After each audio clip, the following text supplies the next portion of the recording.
du Père, du Fils et du Saint-Esprit. Amen.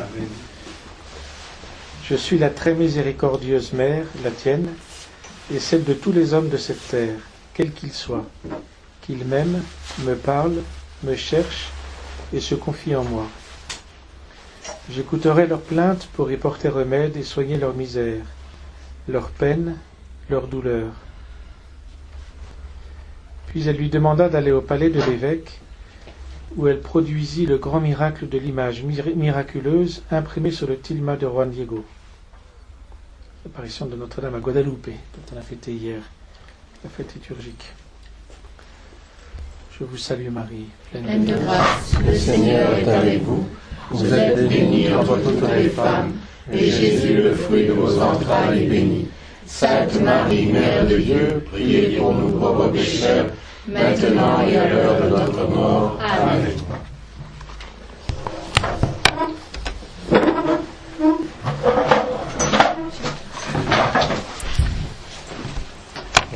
Merci. Plus tu parles, plus ça m'arrange. Non, merci cher Père, de venir depuis Bolène, où tu es délégué épiscopal chargé de la famille, la pastorale familiale, et aussi tu l'es parce que aussi depuis des années, tu nous en parleras peut-être en préambule, ce serait intéressant. Ton expérience, tu t'occupes de l'évangile de la vie, et tu as une expérience riche dans ce domaine. Alors on est très très touché que tu acceptes de venir ici cet après-midi pour parler un peu. Au fond, c'est dans l'année du Concile et l'année aussi de la foi, replacer la famille. Famille, je vous aime, disait Jean-Paul II. Et puis famille aussi, vous êtes le sel de la terre. Alors Dieu sait si aujourd'hui on a besoin que les familles soient confortées, réconfortées et entourées, et puis que nous-mêmes nous ayons encore un plus grand amour de la famille qui manifeste le dessein d'amour de Dieu sur l'humanité. Merci mon Père. Je voudrais commencer. Je m'appelle le Père Lelière. Alors pour commencer, je vous apporte des petits chocolats. Alors là, c'est la captation bénévolentiae. Ce sont des petits lapins. C'est pas des lièvres, hein. C'est gentil, merci. C'est vrai, des petites tortues. Des petites tortues, oui, c'est ça. Merci de lapin. Merci beaucoup. C'est gentil. C'est gentil. Très très gentil.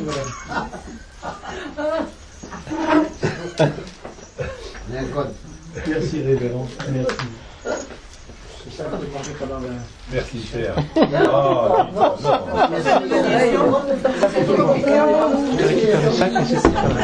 D'accord. Et puis, on en donnera pour les fêtes de Noël à nos petits enfants là. Vous allez voir. Un lapin. Tant qu'on n'en pose pas. Alors, je voudrais vous donner quelques éléments de réflexion. Avec le Concile Vatican II, la famille est présentée comme Gaudium et Spes, c'est-à-dire la joie et l'espérance. C'est un texte qui avait été beaucoup travaillé par le futur Jean-Paul II, le futur Benoît XVI, et la famille est vraiment présentée dans le Concile Vatican II comme étant la joie et l'espérance pour l'Église, pour le monde, pour l'évangélisation, pour la société. Dans un premier temps, je voudrais revenir, si vous voulez, à une première photo de famille au Matin du Monde. C'est important de retrouver les photos de famille qui ont parfois un peu jauni. Alors on va essayer d'enlever un peu le jauni ou la poussière de l'album de famille. Et quand on prend la première photo de l'album de famille dans le livre de la Genèse, on voit, j'espère que ces paroles vous parlent beaucoup. Au Matin du Monde, Dieu crée l'homme et la femme à son image et sa ressemblance. Homme et femme, il les créa. Puis, dans l'évangile de saint Matthieu, voilà pourquoi l'homme quittera son père et sa mère, ils deviendront tous deux, ils ne formeront qu'une seule chair. Et il faut comprendre, je lis ça dans le cadre et dans dans l'ambiance un peu dans laquelle la société et l'Église nous nous trouvons aujourd'hui, confrontés à ce que vous savez, les prochaines lois. Il y a la loi votre curé vous en a parlé dans le prochain bulletin paroissial qui a été voté en catéménie au Sénat à l'Assemblée il y a quelques jours. Il y a évidemment la loi Taubira, et puis il y a d'autres choses qui se profilent à l'horizon comme l'euthanasie. Donc c'est important de resituer tout ce qui se passe pour ne pas être trop ébranlé ou touché ou déstabilisé, de nous souvenir de notre racine, de nos racines qui sont « J'ai été créé à l'image et ressemblance de Dieu ». Quand Dieu souffle dans les narines de l'homme, voilà la dignité de la personne humaine. Dieu y met l'esprit, l'âme, souffle. C'est pour ça que je suis image de Dieu. Et ça va jusqu'à être le fondement même de la dignité de la personne humaine et donc de toute civilisation.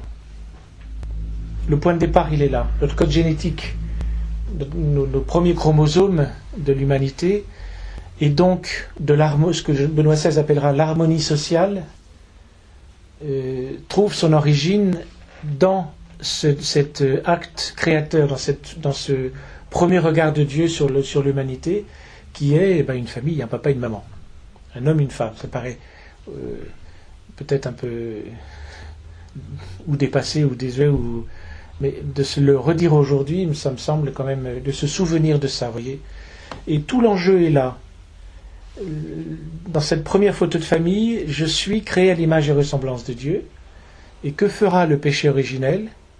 Alors ce refus de l'amitié avec Dieu, cette première rupture de l'homme qui perd cette conscience d'amour dans laquelle il a été créé comme étant naturellement tourné vers Dieu, l'homme s'affranchit de la paternité de Dieu. Vous voyez, nous disons dans le credo, je crois en Dieu le Père Tout-Puissant. C'est la paternité de Dieu qui, dans son amour, crée l'homme et la femme au matin du monde, mais à chaque acte créateur d'un nouvel être, un être humain, Dieu, dans sa paternité, insuffle la vie, le souffle dans les narines.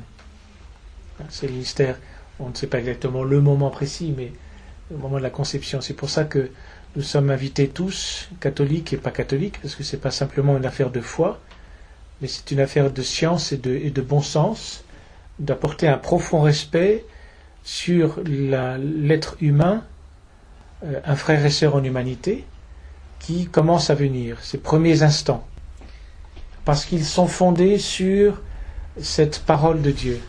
La parole de Dieu, vous le savez, nous le savons, nous l'avons dans notre vie, si nous la laissons féconder, elle est féconde. Le oui de Marie, son acte de foi qu'elle pose, elle reçoit à travers cet acte de foi Jésus. Jésus est conçu en elle. C'est l'acte de foi qu'elle pose. Le pape le rappelle dans son dernier livre, que j'ai oublié, mais qui est quelque part, il rappelle que c'est vraiment l'acte de foi. Donc je pense que c'est très important de nous rappeler ça. Qu'est-ce que ça produit immédiatement en nous? Ça nous apaise. On voudrait nous faire croire que nous sommes le fruit du hasard, que nous pouvons être le fruit d'un laboratoire, que nous pouvons être le fruit d'un projet humain, comme s'il y avait un projet ou pas. Quand un enfant est là, il est là. Quand un enfant s'annonce, c'est un enfant qui s'annonce. On n'a pas un projet à avoir sur lui. On peut projeter des tas de choses, qu'il soit heureux, qu'il soit beau, qu'il soit étudiant, qu'il soit un beau métier, qu'il soit... Évidemment. Mais un projet comme on l'entend aujourd'hui dans le monde de la société dans laquelle nous vivons, c'est pas du tout le même reflet. On va dire que si on n'a pas de projet, il n'existe pas. Si on n'a pas de projet, c'est pas un être humain. Si on n'a pas de projet sur lui au moment qu'on l'attend, on le supprime parce qu'il ne rentre pas dans nos projets. Oui. Donc et c'est ce qui me fait dire, alors c'est pas moi, mais ce qui me fait dire que je suis aimé de Dieu, de toute éternité Dieu m'aime. C'est vrai quand on est enfant, c'est vrai quand on est à l'âge moyen, et c'est vrai quand on est au Moyen-Âge, de nous souvenir de cela. Dans une société, marqués par le péché originel. Ce sont des conséquences du péché originel, de ce premier affranchissement de la paternité de Dieu, où on veut absolument nous faire croire que je suis né de rien, je suis venu de rien, et donc évidemment, si on suit cette logique-là, puisque je ne suis né de rien, eh bien à quoi ça sert d'aller vers quelque chose? Donc à quoi ça sert de vivre et à quoi ça sert de donner un sens à la vie? Et nécessairement, l'euthanasie effectivement trouve sa place au soir de la vie. C'est une logique qui est source de ce premier affranchissement de la paternité de Dieu. Nous le voyons bien dans l'éducation de nos enfants, nous le voyons bien dans l'éducation dans l'instruction par rapport à une école, dans la société quand nous formons des jeunes. Ce combat spirituel pour chacun d'entre nous, alors il s'exprime de manière plus ou moins dans un domaine ou dans un autre, mais nous sommes marqués par ce premier refus, ce premier affranchissement de la paternité de Dieu. C'est un combat spirituel par rapport au cœur de notre Père, le cœur d'un enfant, le cœur d'un fils, le cœur d'une créature envers son Créateur, le cœur d'un fils ou d'une fille envers son Père. Vous voyez ? Et c'est vrai que les défis que l'Église connaît, que la société connaît, sont particulièrement marqués par rapport à la paternité et au grand oui. Vous voyez ? Nous avons un président de la République qui n'a jamais donné ce grand oui de la vie. Il n'est pas devenu prêtre, il ne s'est pas marié. Et si je ne sais pas dire oui, je ne peux pas dire non, je ne sais pas dire non. Donc je ne peux pas gouverner. C'est parce que je dis oui, je donne tout ce que je suis, que je peux effectivement apprendre ou prononcer les noms nécessaires qui me permettent de dire oui. Nous sommes en plein dans la paternité. Alors on est dans le flou complet. On est dans le flou complet du langage, conséquence du péché originel, je vais en parler tout à l'heure, et puis d'opinion. C'est l'opinion qui fait la vérité, qui remplace la vérité. C'est l'opinion qui dit ce qui est bien et ce qui est mal. Parce qu'à ce moment-là, je tiens plus à mon pouvoir qu'à autre chose. Vous voyez, le pape a une expression dans son livre, je vais vous la retrouver. C'est un livre admirable d'ailleurs par le fait même, comme dit Benoît XVI, qu'il nous demande de réapproprier la parole de Dieu comme rencontre justement avec celui qui est l'auteur de toute vie, qui est au cœur même de notre vie. Cette parole de Dieu, elle est aujourd'hui aussi efficace qu'elle l'a toujours été, car en Dieu, il n'y a pas de séparation entre la pensée et le faire. Dieu dit « faisons ceci » et aussitôt c'est fait. Eh bien, la parole de Dieu qui résonne à travers le Christ, qui n'a qu'une parole, c'est le Christ, elle est féconde et elle nous relie. Elle nous relie à Dieu, bien sûr, comme source de toute paternité, mais comme un Dieu Père, un Dieu famille, mais aussi elle nous relie les uns aux autres. Voilà. Donc, Benoît XVI insiste beaucoup, et il dit même que cette parole de Dieu, elle est à l'origine de l'évangélisation. La mission passe par cette parole de Dieu. C'est pour ça que chacun d'entre nous, nous sommes appelés à l'évangélisation, parce que si nous avons reçu la parole de Dieu en nous, au plus profond, alors, comme dit saint Paul, la charité me pousse, me presse à annoncer cette bonne nouvelle du salut.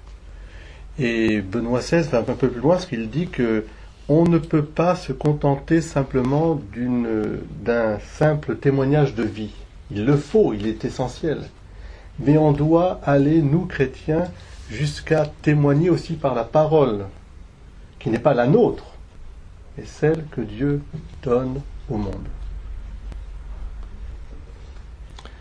Vous retrouverez le texte, mais je suis désolé. Quand, au fond de ce que je viens de dire juste avant, le pape souligne que les gouvernants du temps de Jésus, nos gouvernants à nous, ça n'a pas beaucoup évolué.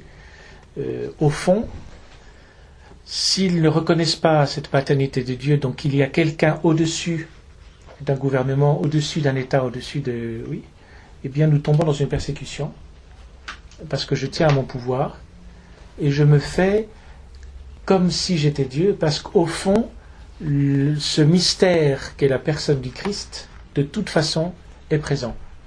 C'est à peu près ce que dit Benoît XVI, je ne sais plus exactement la phrase, je l'avais préparée, mais oui. Donc pour vous dire la logique dans laquelle nous nous trouvons. Si nous affranchissons de la paternité de Dieu, nous tombons qui exerce son autorité, nous tombons dans la logique du pouvoir, pour le pouvoir. Et donc tout ce qui est par rapport au pouvoir que je garde, que je veux imposer, que ceci, cela, je le tiens, quitte à persécuter, mais au fond, je prends la place du Christ et au fond, je cherche ce mystère qui m'habite. C'est plus fort que tout. C'est très intéressant. Ça nous donne de mieux comprendre peut-être certains aspects de l'idéologie dans laquelle nous nous trouvons. Cette idéologie, je vous parle d'une manière très concrète de la future loi Taubira. Elle est une étape. La loi, il ne faut pas employer le mot mariage. Faites attention au mot. Monseigneur Scoyans, qui est un Belge, a sorti des livres qui s'appellent La face cachée de l'ONU, chez Fayard, et puis un autre livre qui s'appelle Le terrorisme à visage humain. Et dans ces livres, il dénonce, entre autres, ce qu'il appelle la sémantique, c'est-à-dire les paroles qu'on utilise. Quand on dit mariage homosexuel, on fait un certain nombre d'erreurs. Ce n'est pas un mariage. Le mariage, c'est entre un homme et une femme. C'est bien avant nous, c'est bien avant le président de la République, et c'est bien avant Jésus-Christ que le premier mariage a été vécu. Donc c'est pas quelque chose que notre civilisation, que nous avons nous inventé. Et dire mariage entre deux personnes homosexuelles, non. Je suis enfant de Dieu, je reste enfant de Dieu, je suis créé à l'image et ressemblance de Dieu. Dieu m'a pas créé homosexuel. Dieu m'a pas créé bi, trans, quadri, polygame, polyamour. Maintenant on dit plus polyamour, on dit polygame, on dit polyamour. C'est mieux enrobé. Dieu m'a créé à son image et à sa ressemblance. Dieu m'a créé comme une personne et pas comme un individu. Combien de fois on entend le mot individu qui pousse, qui prend le dessus? Alors c'est vrai pour des chimpanzés, c'est vrai pour des individus dans une congélation de poissons dans un supermarché, où il suffit d'ouvrir la radio et la télévision, puis c'est vrai pour l'homme. Non, je ne suis pas un individu. Je suis une personne qui peut vivre dans l'homosexualité, on est d'accord, mais je suis une personne, je ne suis pas un homosexuel. Vous voyez les erreurs que nous commettons. Et nous sommes tous blessés dans cette question du langage. Nous sommes tous blessés parce que malgré nous, on l'utilise ou on l'entend de toute façon. Et Monseigneur Scoyans a cette chose par rapport au langage. L'avantage de la manipulation du langage est évidente. Le piège tendu est imparable. La société entière va être investie et un nouveau langage va lui être transfusé. Il écrivait ça en 1980, exactement 95. Cette manipulation du langage est l'instrument indolore d'un retournement psychologique quasiment imperceptible. Elle est aussi le passage obligé vers une reprogrammation, au terme de laquelle les gens continueront de penser de vouloir, mais d'une pensée d'un vouloir étranger à eux-mêmes. Ça va ? Il y a presque 20 ans. Je vous invite à lire La face cachée de l'ONU et le terrorisme à visage humain. Ce qui signifie que, je reprends toujours ma première photo de famille que j'aime beaucoup, si je tends vers ce visage qui s'est incarné, Dieu s'est incarné dans la personne de Jésus, je retrouve cette paternité de Dieu. Je suis ce que je suis, je deviens ce que je suis, homme, femme. Si je m'affranchis de cette paternité de Dieu, nous en arrivons à ce que nous connaissons aujourd'hui, qui a été dénoncé par l'Église depuis 40 ans, à faire que mon corps est étranger à moi-même, grâce aussi à l'appui du virtuel, et plus que le virtuel, le 3D, tout ce que vous voulez. Mon corps est étranger à ce que je suis. Donc il y a moi d'un côté et il y a mon corps de l'autre. Ça a commencé, la séparation est très claire en 1967 avec la loi sur la contraception, quand on a séparé sexualité de procréation. Sexualité, fécondité. Il y a une date. à partir de ce moment-là, mon corps est étranger à ma personne. Donc je deviens un individu, puis il y a mon corps, donc j'en fais ce que je veux. Donc ça devient interchangeable, vous voyez, la logique. Et si ça devient interchangeable, effectivement, demain matin, j'espère pas, mais à partir du 5 février ou du 13 mars ou je ne sais pas la date où laquelle la loi pourrait peut-être passer, nous espérons pas, évidemment. Si je me lève ce matin et que je suis une femme, je vais à la mairie et je suis une femme. Puis la semaine prochaine, si je suis un homme, je vais à la mairie et je me déclare que je suis un homme. Oui, parce qu'il y a entre ce que je suis et puis mon corps. D'où, aujourd'hui, nous connaissons ce phénomène de l'homosexualité qui n'est pas franchement nouveau, hein, c'est conséquence du péché originel, donc on n'a rien inventé,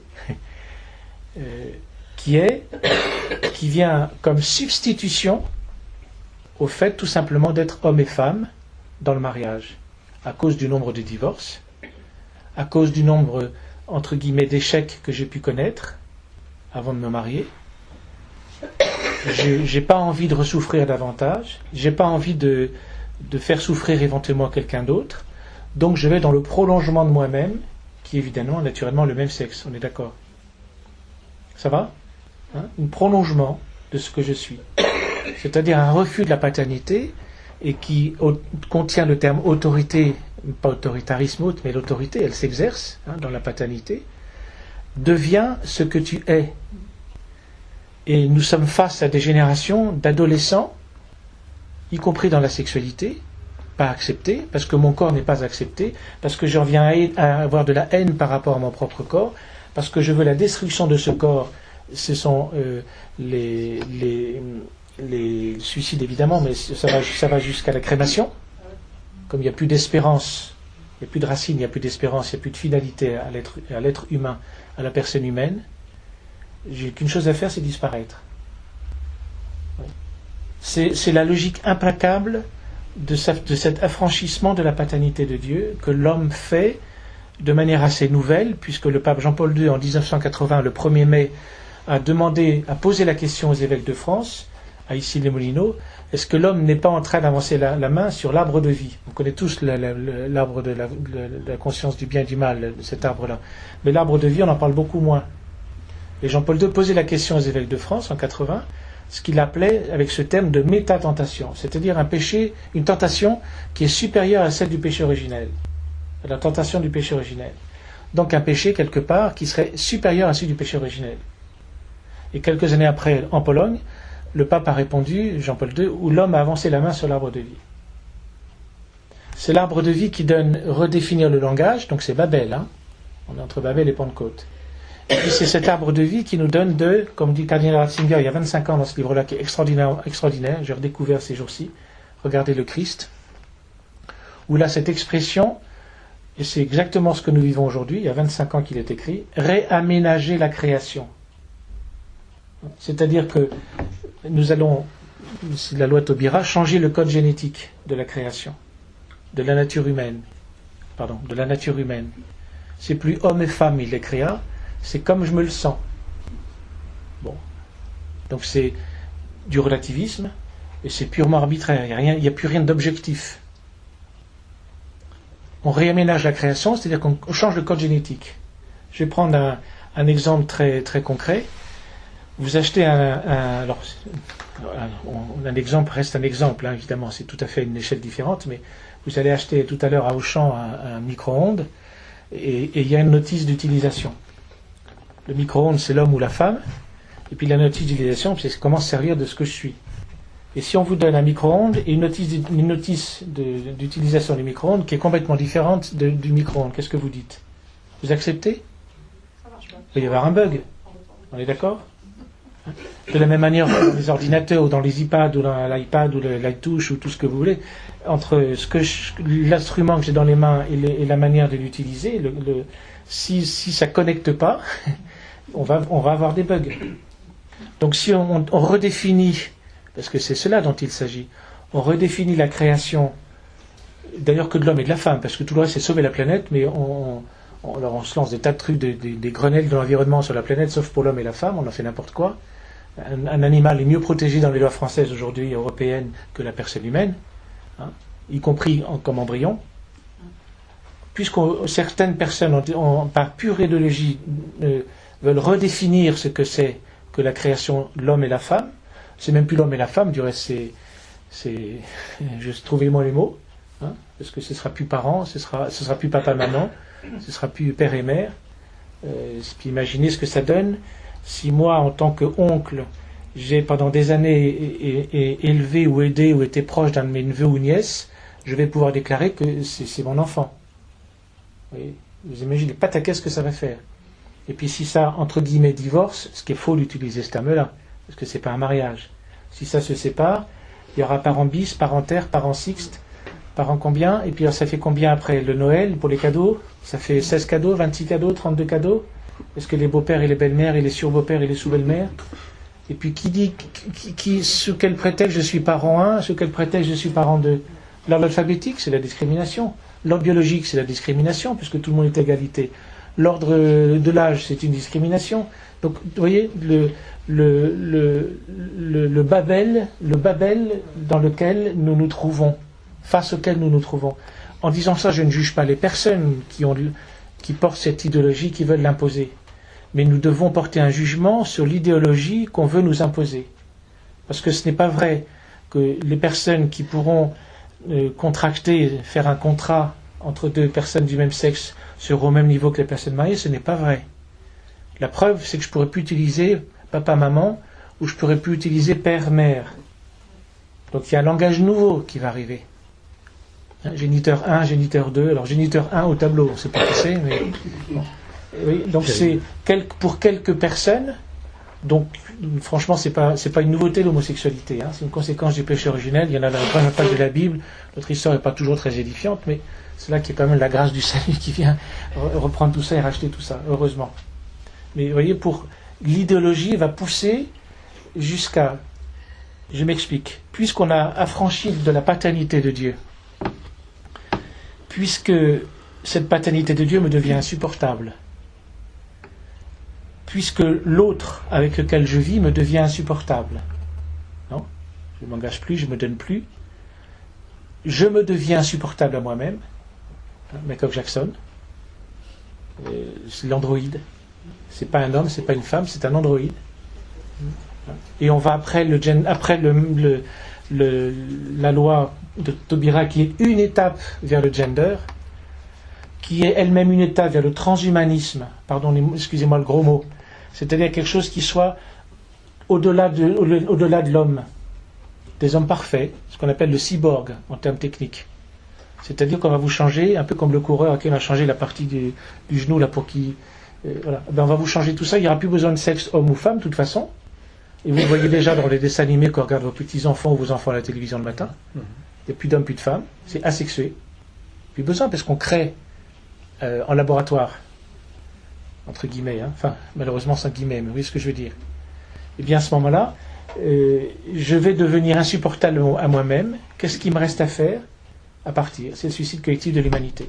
C'est pour ça qu'on détruit la famille, qui est dans l'ordre du gouvernement mondial, hein, ce qui se passe. Il n'y a plus que l'individu. Et comme il n'y a plus que l'individu, ben, il y a un moment, je me deviens insupportable parce que mon nez est gros, parce que je perds mes cheveux, parce que je suis noir, parce que voilà, hein. On a tous un peu nos défauts de fabrique. Ouais. On marche un peu de travers, on est un peu... Bon, voilà, on est un peu cabossé, quoi. Eh bien, j'ai plus qu'une chose, c'est disparaître. Alors vous me direz, oui, vous êtes venu là pour entendre des choses hyper positives, quoi, hein, hyper enthousiastes. Il faut être conscient de la réalité. Alors, face à cette conscience de la réalité, bien sûr, je vous invite à venir. Vous avez déjà pris votre billet de train pour le 13 janvier, vous et vos petits-enfants, arrière-petits-enfants, et tout ce qu'on veut, qu'on soit à 5 millions, 10 millions à Paris, pour dire non. C'est tout. On ne peut pas discuter, non. On n'a pas envie de changer le code génétique de la nature. On n'a pas envie que... Après les questions. Voilà. Et puis, comment réagir? Alors, la première chose à faire, c'est, si vous êtes marié, ou même si vous êtes veuf ou veuve, ou si vous avez des enfants, fêtez votre anniversaire de mariage. Fêtez ce moment où il y a 20 ans, 30 ans, 40 ans, 50 ans, ou 3 mois, j'ai dit oui. Nous avons dit oui. Même si je suis divorcé, ce n'est pas la question. Il y a un jour où j'ai dit oui. Je reprends ce oui. Je redonne, je laisse ce oui retrouver une fraîcheur qui ne m'appartient pas, c'est un acte de foi que je pose. Laissons le Seigneur féconder. À lui appartient en général, il donne bien la fécondité. Ensuite, ayez des moments joyeux en famille. Des moments joyeux en famille. Semons la joie. Il y a plusieurs pages dans le livre de Benoît XVI où il parle de la joie. Et il y a plusieurs pages dans ce livre-là où il parle de la joie. Il dit, mais vous savez pourquoi on est triste? Qu'est-ce qui fait qu'on est triste? C'est assez extraordinaire cette réponse. L'homme, principalement pourquoi je suis triste, pourquoi la tristesse aujourd'hui, page 88. L'incapacité de croire à la grandeur de la vocation humaine qui nous est destinée par Dieu. L'homme n'a pas le courage d'atteindre sa véritable grandeur. C'est extraordinaire cette phrase. L'incapacité de croire à la grandeur de la vocation humaine qui nous est destinée par Dieu. L'homme n'a pas le courage d'atteindre sa véritable grandeur. Oui, c'est pour ça que nous sommes tristes. Parce que nous sommes plus, pour reprendre l'expression d'André Frossard, la photocopie qui recherche l'original. Pardon pour l'image, qui reste une image humaine, mais André Frossard avait cette expression-là. Vous l'avez connu, André Frossard, vous lisez le Cavalier seul sur la première page du Figaro. Tout est lié à la tristesse ou à la joie. C'est pour ça que dans nos familles, semons la joie. À plein poumon, à plein vent, ça ne veut pas dire qu'on cache une tristesse, qu'on cache un moment de souffrance, qu'on cache un moment de solitude. Non, il ne s'agit pas de cacher la réalité. On vit un moment qui est difficile en famille. On peut vivre un moment difficile dans la société. C'est vrai. On n'a pas à dire tout est beau, tout est gentil. Non. Mais semons la joie. Vous voyez, quand on fait des réunions en début d'année de la pastorale familiale, on commence la tournée de toutes les associations au service de la vie et de la famille dans le diocèse. La première question que je leur pose, quelle était la grande joie de votre année? Souvent, on commence des réunions en disant quels sont tes problèmes. Non, on peut en étaler 3 bibliothèques et encore on n'a pas fini. Et quel était là où qu'est-ce qui cette année a donné la joie, a semé la joie? Parce que c'est le signe de la foi. C'est le signe de sa présence. C'est le signe de la paix intérieure. Malgré les combats intérieurs que nous pouvons connaître nous, ou que nous pouvons vivre aussi ajouter à l'affectif par rapport à des membres dans notre famille. La joie. Semons la joie. Des petites astuces, des petites choses, des petits lapins, oui, des petites choses qui... C'est rien. Mais la foi s'incarne. L'amour s'incarne. Le bien qu'on se veut s'incarne. Par des choses humaines, des choses de la vie, des choses toutes simples, à travers laquelle Dieu me parle. Dieu construit, Dieu communie, nous donne de vivre en communion avec nous les uns les autres. Et puis ça permet peut-être aussi d'ouvrir des portes, de dépasser certaines choses, de se pardonner. Voilà, la joie est porteuse de choses belles.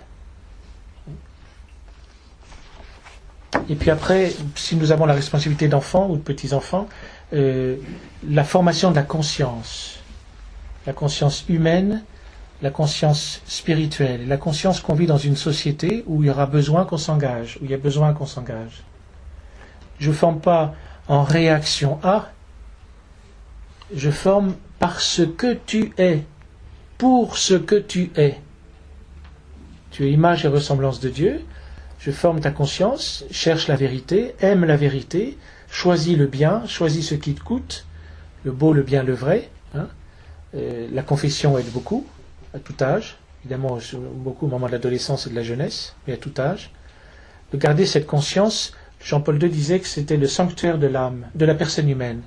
La conscience est le sanctuaire de la personne humaine.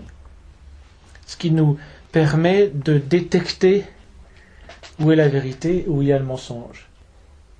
Avec la formation de la conscience humaine, la conscience spirituelle, je suis responsable à la mesure de, mais je suis responsable de mes actes, je suis responsable des actes que je pose, oui, j'ai ma part de responsabilité.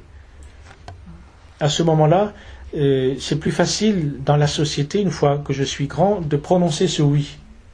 Je me marie, je deviens prêtre, je deviens missionnaire, quel qu'il soit ce oui. J'ai un oui un jour à donner, le grand oui de ma vie, qui m'engage qui engage tout ce que je suis, qui engage toute ma vie, et donc aussi autour de moi, parce que je ne vis pas tout seul sur mon île isolée. On vit en société, on vit dans l'église, on vit dans un quartier, on vit dans une paroisse. Déjà, on aura fait ce travail-là, il me semble que ce sera quand même déjà pas mal. Oui. Ça, c'est l'année de la foi. C'est pour ça que le Concile, après je vais m'arrêter pour les questions, le Concile Vatican II parle de la famille comme joie et espérance. Je me permets de terminer, c'est l'heure de la famille. La famille n'a jamais eu autant d'avenir, parce qu'elle n'a jamais eu autant de présent. C'est quand même curieux, d'un côté, on nous donne des opinions, des sondages, où les jeunes qui grandissent veulent tous des familles solides, veulent tous se marier avec un homme, avec une femme, si je suis homme, si je suis femme. Hein, et on n'a jamais autant décidé de détruire définitivement la famille. C'est étonnant quand même, non? On est face à une idéologie. Et la première réponse, elle est spirituelle. La prière, le jeûne. La prière et le jeûne. Vous avez du temps, les anciens, ceux d'entre vous qui sont à la retraite, vous avez du temps pour prier. Priez. Vous êtes les veilleurs dans la nuit, pour que le matin arrive, pour que l'aurore arrive. C'est votre mission. Plus que d'autres, on est plus dans le monde actif. Nous, un jour vieux prêtre, quand on sera vieux prêtre, on dégrainera un peu. J'espère qu'on sera un peu conscient encore. On dégrainera un peu plus notre chapelet. Patience, voyez. Je termine avec ces mots de Benoît XVI. Après, je vous laisse la place aux questions. Aux évêques de France, le 21 septembre et le 17 novembre de cette année. Défendre la vie et la famille dans la société n'est en rien rétrograde, mais plutôt prophétique, car cela revient à promouvoir des valeurs qui permettent le plein épanouissement de la personne humaine, créée à l'image et ressemblance de Dieu. Les citations sur la création dans le pontificat de Benoît XVI, c'est au moins 500 ou 600 citations qu'on pourrait prendre depuis le début du pontificat. Nous avons là un véritable défi à relever, donc ne baissons pas les bras. Les parents, grands-parents, ne baissons pas les bras. En effet, le bien que l'Église et la société tout entière attendent du mariage et de la famille, fondé sur lui, est trop grand pour qu'on ne s'engage pas totalement dans ce domaine pastoral spécifique. Mariage et famille sont des institutions qui doivent être promues et garanties de tout équivoque possible quant à leur vérité, parce que tout dommage qui leur est causé constitue de fait une blessure pour la convivialité humaine comme telle. Les laïcs auront à cœur d'être attentifs aux projets des lois civiles pouvant porter atteinte à la protection du mariage entre l'homme et la femme, à la sauvegarde de la vie de la conception jusqu'à la mort, à une juste orientation de la bioéthique en fidélité aux documents du magistère. Voilà, Benoît XVI. Ce sont de bonnes vitamines B16, ça, non? Voilà. Je suis à votre disposition pour les questions. J'ai parlé 3 quarts d'heure, alors. Monsieur, vous aviez une question tout à l'heure. Moi, j'ai pas voté pour eux. C'est simple. On est d'accord avec notre exposé, sauf que c'est ceux qui dirigent qui ont les pouvoirs. Et ils ont le pouvoir parce qu'on les a élus. J'ai pas voté pour Taubira, moi, par exemple. Ni pour Tonkan. Donc il faudrait aussi prendre le mal à la racine. Le mal à la racine, il est bien avant le... Oui, non, mais s'il n'y avait pas ces gens-là qui croient à rien, on aurait peut-être d'autres façons de vivre. Ça, c'est vrai. D'un autre côté, on est dans une situation telle qu'elle est. De toute façon, aujourd'hui, il n'y a plus personne qui a voté pour Hollande. Ah ouais, on ne rencontre plus. Je me demande un peu si les gens y votent. Il est là, et quelque part, pour vous dire la vérité, je pense que ça fait 40 ou 50 ans qu'on a laissé passer beaucoup de choses, nous les chrétiens. À commencer par la contraception. La clé, elle est là. Puis l'avortement, puis le divorce, voilà, la clé est là. On ne juge pas les personnes, il y a des actes de non-fécondité qui ont été posés. Donc on a tous notre part de responsabilité, moi le premier. À partir de ce moment-là, voilà ce qu'on a en place. Et on fait avec. Et donc on se dit, ils veulent nous imposer ça, et ben on va travailler autrement. La prière, le jeûne, nos évêques, le Cadre Alba-Barin, l'évêque du Mans, un certain nombre d'évêques appellent à la prière et au jeûne. Sur le site du diocèse, vous verrez pas mal de choses qui, au fur et à mesure, on met d'ici le 13 janvier et après. Et puis, la formation, formons notre... autant que je peux, écrivez après à votre maire, écrivez à votre député en disant des lettres sereines, paisibles. De toute façon, on ne peut pas dire que le président n'est pas là. On ne peut pas dire que Taubira n'est pas là, ils sont là. Donc il faut leur dire, nous ne sommes pas d'accord, nous ne voulons pas. Et c'est pour ça qu'on va 1 million, 2 millions à Paris pour bloquer Paris le 13 janvier, en espérant que un petit quelque chose frappe à la porte du cœur de cette idéologie. C'est sûr que personne n'a voté, je suis d'accord. Si, puisqu'ils sont élus. Oui, mais enfin ils sont là. Donc de toute façon, ça ne sert à rien de dire, excusez-moi, ça sert à dire, c'est pas bien qu'ils soient là, on est d'accord. Et ça ne résout pas le problème. Oui, mais alors ceux qui étaient avant nous, les sociétés d'avant nous, n'ont pas assez prié finalement. Ça, c'est sûrement vrai. C'est sûrement vrai parce que ce qu'a pas fait la gauche a fait la droite, ce qu'a pas fait la droite a fait la gauche. Parce que je vais vous dire très franchement, les lois qui sont faites depuis 50 ans en Europe viennent tous de l'ONU. Le monsieur Scoyance a dénoncé ça il y a 40 ans, entre autres dans le livre La face cachée de l'ONU, sur leurs propres documents. L'ONU impose à Bruxelles ou au Parlement européen, qui impose aux provinces de l'Europe, qui sont des pays mais c'est plus des provinces, et que ce soit Hollande, Sarkozy ou de toute façon on a les mêmes lois. Quand c'est pas l'un c'est l'autre qui les fait passer, quand c'est pas l'autre c'est l'un. Moi j'ai pas voté pour eux de toute façon. On est d'accord, mais on vit dans cette société-là, on n'est pas étranger à la société dans laquelle nous vivons. Donc il faut construire, écrivez à votre maire, écrivez à votre député, en disant des lettres sereines, paisibles, en disant telle et telle raison, nous vous demandons d'intervenir. Il y a quand même des choses qui peuvent bouger, et puis fondées sur la prière, quand même des choses qui peuvent bouger. Moi j'ai participé au colloque, après la deuxième question, mais j'ai participé au colloque pour la vie à Biarritz il y a 15 jours. On était 800, il y avait des intervenants du monde entier, des États-Unis, de Russie, du Canada, d'Espagne, et c'est assez impressionnant comment fondé sur la prière, dans le temps, et avec les paroles de nos évêques, et bénissons-les parce qu'ils exercent leur paternité, les choses bougent dans ces pays face à une machine onusienne. Il y a une vraie machine onusienne qui impose à tout le reste du monde les choses qui se passent. Pour nous dire une chose très, très claire, en 2015, l'ONU a imposé dans le monde entier l'avortement. Voilà. Et c'est ce qui se passe par exemple en Irlande en ce moment. Quand l'Irlande a voté non pour rentrer entre guillemets dans l'Europe, on dit vous inquiétez pas, on va respecter votre clause. Tout le monde savait très bien que c'était, de toute façon, ça serait autrement que ça se passerait. Et effectivement, ça se passe autrement parce que maintenant, l'Europe impose à l'ONU, impose à la France, à l'Irlande, pardon, sous peine de couper certaines vies ou d'accentuer des choses. Ou, bon, on peut imaginer les pressions qu'il y a, ou d'imposer la loi qui devra passer d'ici 2015 dans le monde entier. C'est un plan de l'ONU. Il ne faut pas voir le mal partout, mais ça existe. Il faut être conscient. Puis travailler, le Seigneur nous demande de nous sanctifier là où nous sommes, avec ce qu'on a, on y va, quoi. On pose des actes de foi. La victoire, nous l'avons déjà, Jésus est ressuscité. Après, quand est-ce que la bataille sera gagnée? On aimerait hier soir. Ça, je suis complètement d'accord avec vous.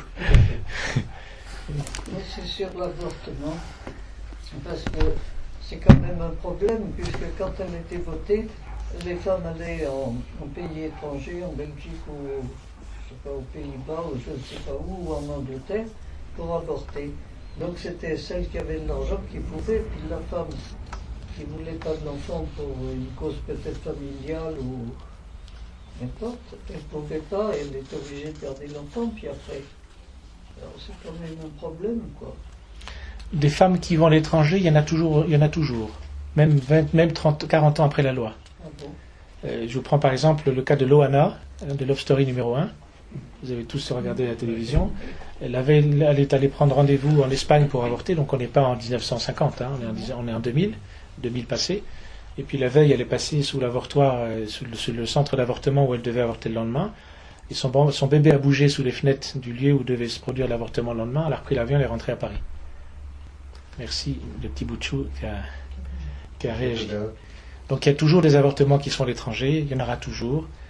Il y a toujours des avortements qui sont dans les cliniques, c'est un gros marché lucratif.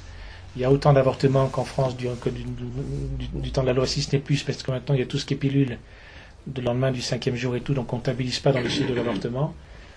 C'est une prise de conscience, Il faut réveiller nos consciences. Urgence de réveiller les consciences, avait écrit Jean-Paul II dans l'encyclique L'Évangile de la vie en 95.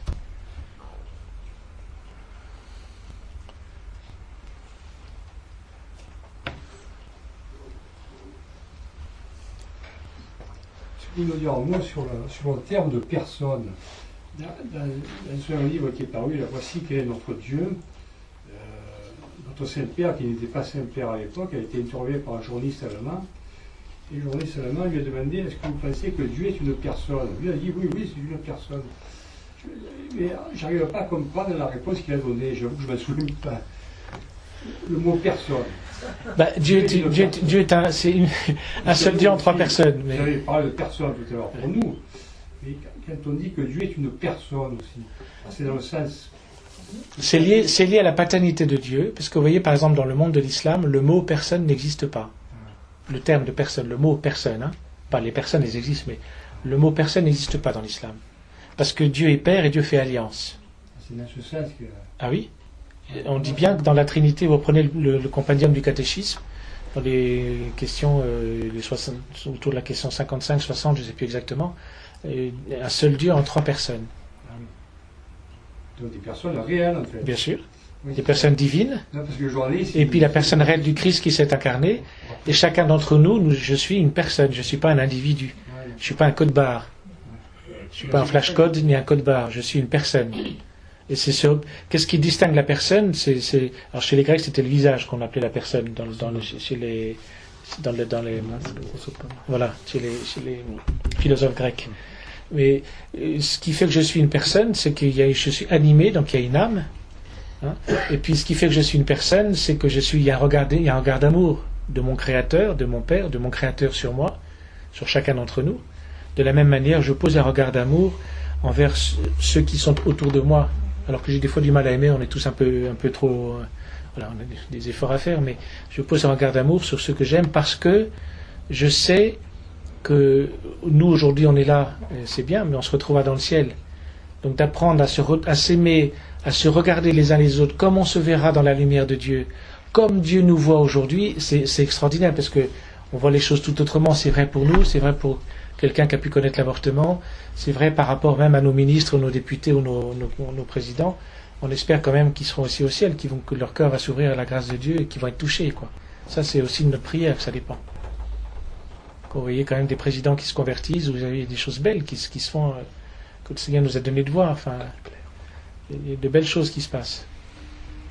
Ça ne fait pas la première page journal de TF1, mais... Monsieur. Je crois que c'est la fondation Jérôme de Jeune qui suggérait qu'avant tout avortement, il y ait une échographie. Et une échographie. Et que rien que cet acte-là ferait en sorte de responsabiliser avant le oui final ou le non, donner suite ou pas suite. C'est ce qu'a fait la Croatie et la Slovénie, où le nombre d'avortements a diminué de 40% en quelques années. Oui, mais le planning familial et tout le cercle. Il existe partout, mais...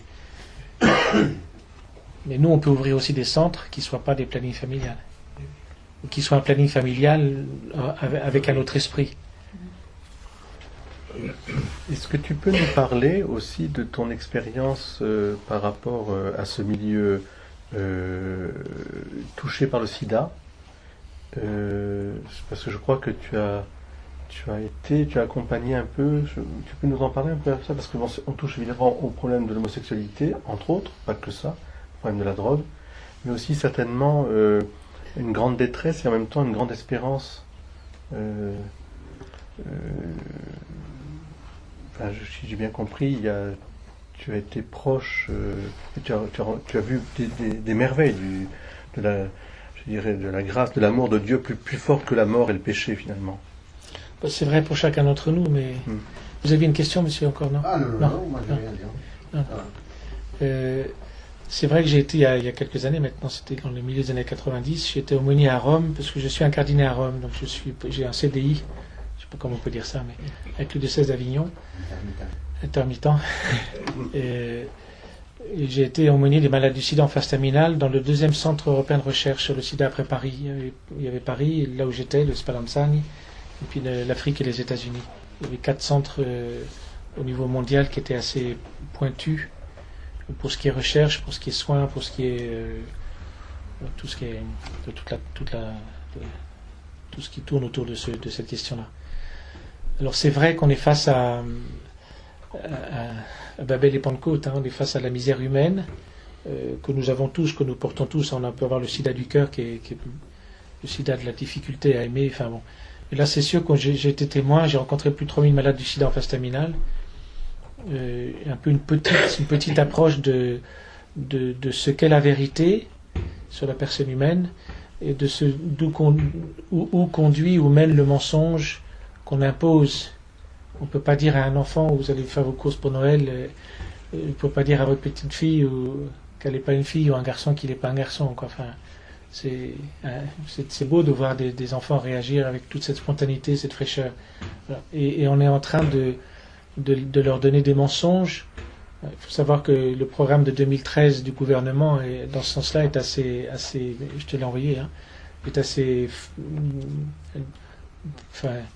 dramatique, destructeur. On impose dès la classe de maternelle ou dans les petites classes dans les collèges. Et dans certains lieux, ne me faites pas dire des noms, mais d'endroits en France aussi, en Allemagne, où dans la classe de maternelle, on fait de l'homosexualité technique et pratique, hein, la théorie et la pratique. Parce qu'on veut être sûr que l'enfant puisse choisir après qui veut être, quoi. Oui. Donc ça, Philippina, il y en a des catalogues malheureusement, je t'ai envoyé tout ça, de ce que le gouvernement prépare. Oui. Donc moi j'ai été témoin des conséquences, mais nous le sommes tous, des conséquences, d'une partie des conséquences de cette culture de la mort où on impose le mensonge, où malgré moi je peux tomber dans le mensonge, j'ai ma part de responsabilité aussi, on est d'accord, mais beaucoup de personnes du sida étaient plus à mon avis des victimes que vraiment le choix, parce qu'il n'y a pas de famille, parce que j'ai pas été aimé, parce que j'existais pas, parce qu'on m'a laissé sur le trottoir, parce que les histoires à raconter, on peut en raconter pendant des jours et des jours. Donc c'est plus le reflet d'une société qui est blessée dans le sang. Vous voyez, on manque de prêtres. Et le sang du Christ se répand moins pour le salut des âmes. C'est un fait. Donc ce qui veut dire que nous prêtres, on doit plus configurer au Christ encore, parce qu'on est moins nombreux. Et ce qui veut dire que vous, fidèles, vous êtes encore plus configurés au Christ, parce qu'on est moins nombreux. Mais ce qui est assez bouleversant dans cette chose du sida, c'est que ça touche le sang. L'homosexualité et la drogue, hein, on est d'accord. Puis malheureusement des gens aussi qui ont été transfusés. Moi j'ai ma propre cognata, belle-sœur, qui est partie de ça. Donc ça touche le sang. Et le sang c'est la vie. C'est ce qui est la vie. Je donne pas mon sang n'importe comment, vous voyez, on fait une prise de sang, enfin tout ce qui tourne autour du sang. Le sang c'est vraiment ce qu'on a de plus intime en nous-mêmes, ce que je suis. Eh bien, c'est ce sang qui est moins répandu pour notre salut, que nous sommes contaminés. Plus ou moins volontairement, en responsabilité, on est d'accord, hein, chacun, je juge personne, mais on a laissé se contaminer ce sang, on l'a contaminé ce sang. Donc on a contaminé la source même de la vie, le sang. Et un des fruits de cette contamination, du Golgotha du monde aujourd'hui, hein, sur lequel Jésus souffre et Jésus s'offre, ce sont les malades du sida. Enfin, encore une fois, je n'excuse pas, on est d'accord, hein. Chacun a sa responsabilité pour tout un tas de raisons. Mais objectivement, pour aller plus loin qu'une simple lecture en disant qu'il y a quelqu'un dans un lit, c'est de sa faute, c'est son problème s'il est elle, non. Il faut aller beaucoup plus loin. C'est les conséquences d'une société qui a contaminé son sang. Autre exemple qu'on peut faire, la pilule, depuis des dizaines d'années, enfin, la parole sort, la vérité sort, ça va dans les urines, ça va dans l'eau, on le retrouve dans notre assiette. Donc qu'est-ce qui se passe? On a contaminé l'eau. Okay. Donc on contamine le sang, le principe de vie, le principe de la vie. Et qui peut purifier notre sang, si ce n'est le Christ lui-même? Donc si ce n'est le sacerdoce. Je suis très touché, on en parlait tout à l'heure avec toi, d'une religieuse italienne que je connais bien. Je connais un petit peu, pardon. J'ai connu ses débuts, pour être vrai. Qui a fondé une communauté qui s'appelle le Cénacle, qui est présente à Lourdes, qui a une 50aine de maisons dans le monde entier, où de ces anciens qui ont vécu dans un monde un peu artistique, enfin un peu voilà, deviennent prêtres, deviennent religieuses. Elle a fondé une congrégation de religieuses et il y a 5 ou 6 prêtres qui c'est tout frais, hein, même si la communauté a 25 ans, mais c'est pas en quelques clics. Je trouve ça très beau, c'est la réponse à donner. Le sang blessé, le sang contaminé, une seule personne peut sauver notre sang, c'est le Christ. Pourquoi j'affirme ça? Je me permets d'affirmer ça parce que j'ai été témoin de ces conversions. Et j'en ai écrit un petit livre que je n'ai pas apporté aujourd'hui, parce que je ne pensais pas que tu me brancherais dessus, qui s'appelle « Je veux mourir vivant », c'est-à-dire vivant à l'intérieur. Et j'ai été témoin de conversions de personnes, de jeunes, d'adolescents, d'enfants. Les enfants, c'est autre chose, mais les adolescents, les jeunes adultes, poser un acte de foi étant conscient d'aller vivre au ciel. Je sais où je vais. Et je porte beaucoup plus que ce que pour moi j'ai fait. Je me rappelle de ces jeunes qui disent mais j'ai fait qu'une nuit, une connerie dans une discothèque ou autre, et puis en une nuit je meurs quoi. Ils disent ça fait un peu cher quand même la nuit. Bon. Ou là vous aviez une discothèque, puis après sur le pare-brise avait marqué bienvenue au club. Bon, ils ont compris après ce que ça voulait dire, le bienvenue au club. Une fin d'histoire comme ça, je peux vous en raconter autant que vous en voulez. Et puis bon, on est tous témoins de tout un tas de choses. Mais vous voyez, donc ça dépasse simplement un moment ou une bêtise que j'ai pu faire, ou un coup de tête que j'ai pu avoir, ou un coup de... Bon. Ça touche l'humanité elle-même dans ce qu'elle est. L'humanité elle-même dans ce qu'elle est. Et c'est là qu'il faut nous tourner vers le sang du Christ, c'est vraiment lui qui nous sauve. D'où la messe. D'où le besoin de vocation, donc prier, supplier le bon Dieu que non seulement il appelle, mais que les jeunes qui se sentent appelés disent oui, quoi. Le grand oui de ta vie, il faut le donner un jour, mon grand. Il faut y aller. Religieuse, prêtre, missionnaire, peu importe, mais... Moi, c'est une question pratique. J'espère que je secoue pas trop, mais c'est un petit témoignage de ce que j'ai vécu. Moi, c'est une question pratique. J'ai deux petites filles qui sont, à des moments différents, sans s'être parlé, m'ont dit, on est très inquiète pour élever nos enfants maintenant, pour répondre à l'avenir. Alors, une est catholique et l'autre n'a aucune idée de la religion. Alors moi, je n'ai pas su quoi leur répondre. Je leur ai dit, il faut essayer de trouver des autres papas et mamans, des autres familles qui pensent comme vous, puis qui ne se laissent pas aller à toute la société de consommation, quoi. La prière en famille, sûrement. Ça, c'est clair. La prière en famille. Dites votre chapelet en famille. Suggérons de dire le chapelet en famille. Parce que c'est la joie du cœur de Marie qui rentre dans les mystères contemplés, joyeux, douloureux, glorieux, qui est notre vie quotidienne, qui vient habiter une maison. Et puis la prière en famille permet à un papa et une maman de dire à sa fille ou son fils dans le creux de l'oreille merci, ou fais attention à ça, ou je te pardonne, ou tiens, fais attention à... Ouais, des petites choses qu'on glisse vraiment au moment de la prière familiale. Pour des ménages après des amitiés. Vous dites, je choisis des amis. Oui, je me choisis des amis. Mais de toute façon, sans Dieu, on ne pourra pas s'en sortir. Donc, je me choisis des amis, un cercle d'amis, où est-ce qu'on se retrouve, on parle ensemble de ce qui nous habite, de comment élever nos enfants. Alors, il y a les chantiers d'éducation, même pour ceux qui ne sont pas dans l'Église catholique, hein, c'est ouvert à tout le monde. Il y a quand même des tas de choses qui existent mises à disposition dans un esprit de bienveillance et de constructif. Oui, les AFC, les associations familiales catholiques, j'espère que vous êtes tous adhérents aux AFC, sont assez... Il y a vraiment beaucoup de belles choses qui se passent. Il y a d'autres mouvements, il y a la communauté Saint-Jean, il y a... voilà. Et puis après des choses concrètes, mais bon, ça je ne connais pas les familles, mais la prière en famille nous protège de... Peut-être simplement un petit moment, vous voyez, quand on dit le chapelet, ça fait un peu peur pour des gens, j'imagine. Moi, je vois, par exemple, une famille qui ont repris le bénicité à table.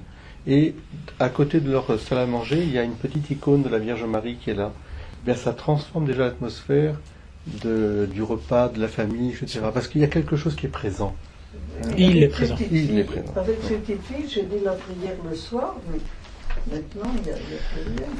Faites ce que vous pouvez. Alors je sais que tu dois partir, donc on ne va pas trop te retenir. Si tu as un 14h15, tu dois partir. Oui, parce que j'ai l'adoration après. Tu nous as apporté aussi des livres. Merci pour votre patience. J'ai pas tout. C'est un tout petit regard. Hein. Je ne sais pas si quelqu'un lit L'Homme Nouveau de chez vous, non? Il y a un très bel article de Daniel Ange, du père Daniel Ange sur la question. Un très très bel article de ce numéro du 8 décembre. Alors pour ceux qui veulent poursuivre un petit peu, il y a le site donc de l'Évangile de la vie du père Hubert qui est accessible par internet et vous avez toutes les informations. Il y a, je signale quand même, 2 volumes en cours, en 2 volumes. Je ne sais pas quel auteur, mais qui a travaillé la question de la mondialisation, disons, de la révolution sexuelle mondiale. Alain Toulza. Alors voilà. Il n'y a que le premier qui est paru pour l'instant. Et il explique le mécanisme à travers cette mainmise sur la vie, enfin sur la sexualité au fond, pour asservir un nouvel ordre du monde.